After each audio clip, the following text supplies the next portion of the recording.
Yesterday, I was listening to a very interesting lecture by Manly P. Hall. Have you heard of him? Manly P. Hall. I love him, and he's, he was talking at maybe 80 years old, and anyway, he's talking about angels. Do we have a guardian angel? That's the topic. That's the question mark. And he says, throughout history, humans depicted in every single religion, there's a depiction of angel, or these forces that have a form, that are intermediaries between God and people. Like the Greeks, they lived among them, so like different engagement levels at different times in human history. And it said, and when you talk about the space where people come together, at the end of the day, a congregation or a gathering is a collective of the people in the community.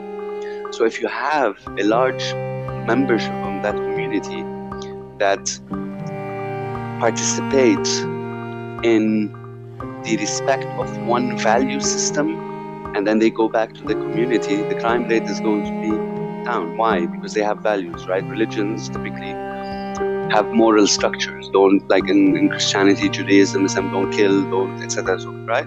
So all religions gave us amazing instructions, no matter which religions. So basically, when you have these different people who share a belief system, okay, they come together, it's very powerful, their energy, because they have that faith. But then when they go back to their communities, that faith is a moral system and a system of sociological system of engagement between people that keeps that area safe. Because if that religion believes and says that stealing is wrong, and everyone does not steal, right, and those people are in the community, so of course when they come together as well, it's so when they're together and when they're separated, there needs to be that synchronization. In my country here, I'll tell you something. They will walk into the church, and I'm telling you, and I know I'm responsible for what I'm saying. They will go into the church and they will walk out of the church, and between walking in and walking out, they've committed 30 crimes. Okay, so so there are societies where religion has like become, like a what do you call it? Just a face, a shell for rituals, not moral structures, but rituals. Like we do it a certain way for 500 years. We get married in a church and we do things in certain ways, but then those ways, like they're against what we're talking about. Like if we are going to evolve as humans, first we can only evolve in a community, because you were talking about who said it first and what doesn't. There's a saying, and I'm sure you've heard it. When a wise man was asked, what do you think of the other, he says, there is no other. So therefore we are all in a codependency state between each other, and therefore one thing led to another. Freud and Carl Jung came at the same time. They conflicted. They were friends. They worked together. They conflicted. And today I'm doing something in relation to Freud. And I mean, we were a sick society to even have, Freud dominating our psychology students' books, while Carl Jung is thrown in the garbage. While like today, I just discovered, for example, that Freud, and during his time, was the discovery of cocaine, and he was actually the promoter. It's like the early adopter of cocaine, okay, to be used as medicine, right? And actually, that was nurtured in the media and television, and so his philosophy for cocaine was a product of the medical industry, and he commercialized it, basically addiction, right? So what do we teach? And like, yeah, so I want to go back to teaching. We were speaking before about the program, and I want to go to one of the core questions. Success in the business world, in our co-belief, is linked to our spiritual well-being. We're not just talking about, living that materialistic life. There are things that we need to do to fulfill our duties to the universe and God, in a sense, right? So when you're coaching somebody, you do coach people, and you do coach people in high places of responsibility. So they are the ones actually, the ones who set a vision and the direction and the evolutionary pathway of an organization, but not only of an organization, an entire community, right? So those people are the decision makers now, and what we are going through in the world. They are the ones whose decisions, if they are money driven, they are affecting the food, the livelihood of people. But when they're contributing positively to their communities, right? And this always comes out of, spirituality is always linked to external, to the community. What are we doing for people? How are we bettering our societies?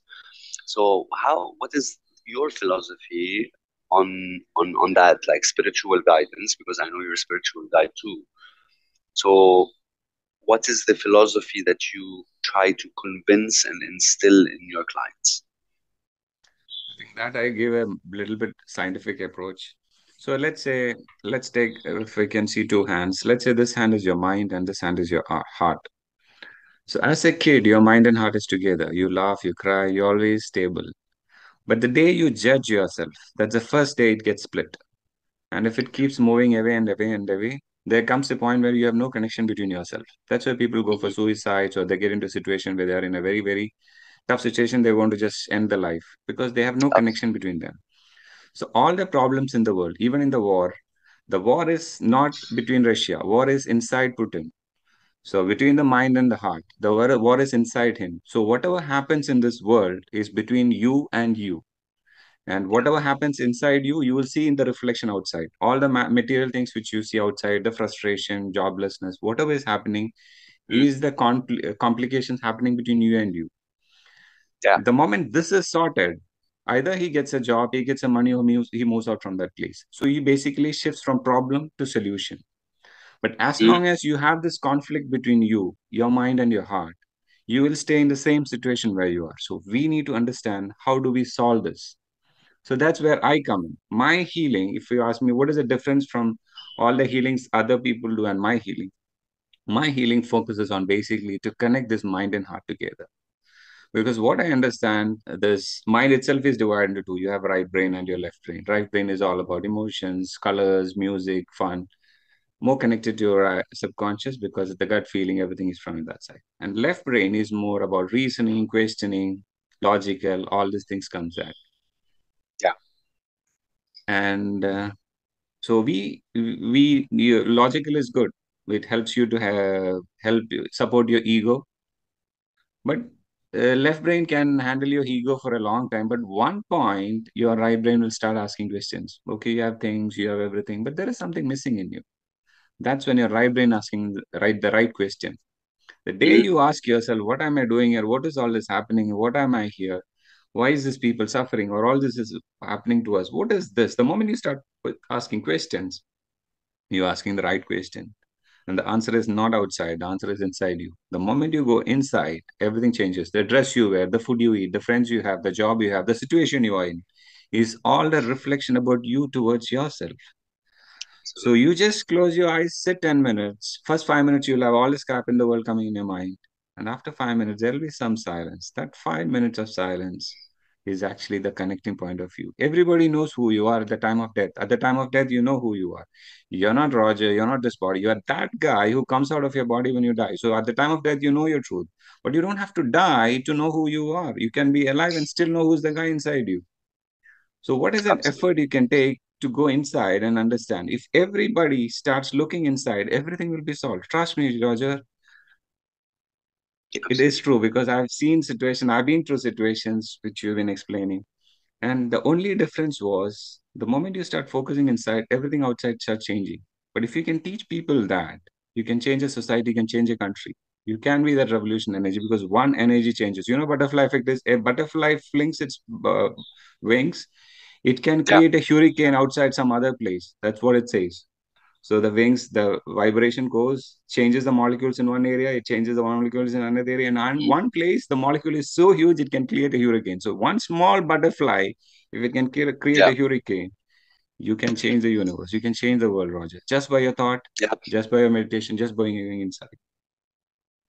Yeah, this same lecture I was telling you about, Manly P. Hall, he was talking about how the power of one individual. And he actually, in the same lecture, so he gave the example first of what's his name? Wait 1 second. He gave first an example. Of course, he names all the prophets, that they were individuals. None of them were highly educated or educated at all. So their philosophies were all simple language. So none of them were academics. Okay? And he says, and they are the ones who made the biggest impact on the world, because they were guided by that force within them that they found within them as an individuals. And he mentions Gandhi, the power of Gandhi, right? I mean, Gandhi, just because of one person decided to stand up and say no, people started, because they started seeing the vision. Like you said, if you spend 5 minutes just understanding what that person was trying to tell you, you say he has a point. He was trying to avoid people an economic death, and he saw this is what we own, and this is our right as people to defend it and to feed ourselves. So you cannot go and sell it and put us without food and hunger, right? So we're like, we deserve the right to food, like us, like you, and it's one individual. So there were always the power of the individual.